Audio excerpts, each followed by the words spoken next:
Hey, what's up everybody? This is GN, and on this episode of Aperture Fight Focus, we travel all the way to Spain at the Pikiti Tertia Tactical Association European Training Conference with Mandala Mickael Dolou. When we see videos of training, a lot of it is missing.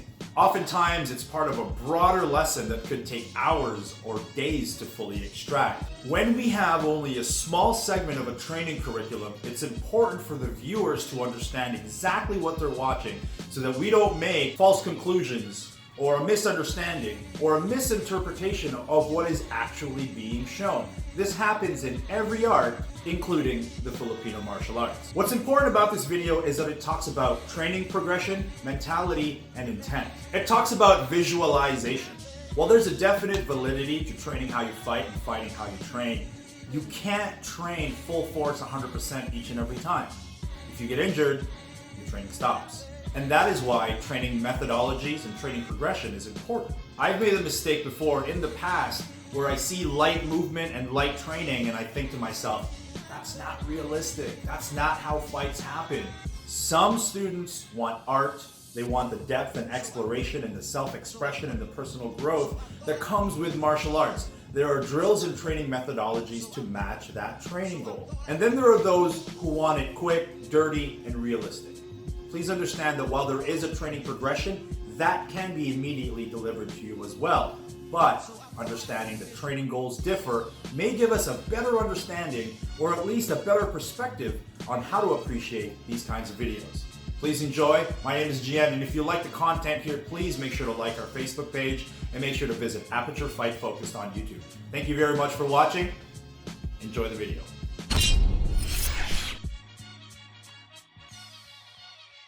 We won't be accurate, right? With the stress, I mean, the heartbeat is gonna be high. So I'm trying to use bold motion, okay? So when he would arrive, I would definitely try to hurt him wherever I can. So this is my primary concern, but this is definitely not be enough because this is gonna be kept welding, right? So if he would be coming, definitely I would impact. And if he would check anything, I would be working in here. If he would not be checking anything, I would be using this to go on the outside and eventually find my way out. I would probably have to do something here because the blade is gonna come, right? So I would likely work here, get on the outside and shoot back. This is where I would enter. Oh. You okay? Yeah.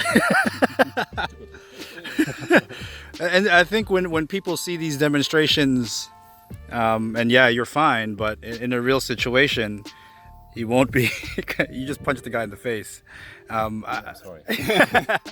No, but I mean, I you know, sometimes people misinterpret Kali demonstrations because it's this, but in a real life situation, you're not going to be pulling back and being a gentleman to your friend over here. No. So But you know, to be honest, also is the psychological way of working is very important. I mean, when we do our exercise, it's not like we are doing, okay, he's coming, I'm doing my thing, I'm going on the outside. No, the very first and very important thing is I want to hurt him. So we are training, he's my training partner. And even though I'm not going to do anything bad to my training partner, in my mind, I want to hurt him, okay? And there is no other way to do. I cannot go into that being gentle. So the problem is, how is it that in an encounter with a pressure, very quickly you're going to be able to build up, you know, that position where you want to hurt him. It's super difficult. So you have to do it at training, you know, to feel that thing that's coming up here. So when it comes actually to me, even I'm working in a slow way, even if I really don't want to hurt him, in my mind I want to hurt him, right? So when he comes here, even on my face, you know, I mean, my face is saying I'm gonna get something bad in here. And when I go outside here, also here, I'm actually trying to hurt him. I don't want to lose 1 second to hurt him, and whenever I move, I cannot make the economy of not hurting him. So even though I'm going here, my intent is to do whatever I can and to hurt him all the way. And I think it's important to say that because it's not about, you know, going in like, okay, it's just something technical, the knife is coming, I can see the knife, it's super easy. I'm going here, I'm going there, okay, I'm doing something, I'm getting out now. It's really about, even though I'm not gonna hurt him, I want to show that there is an intent in here. So when he comes to me, I'm like, see, I really want to put all my structure and everything. He comes, on the outside, I'm getting out. I think that's very important. Just to have that You can mentality with everyone. I mean, it depends also who is coming, what's the purpose of the people, and we have to acknowledge about what is the need of the people, why is it that they practice with us. It's just about adjusting.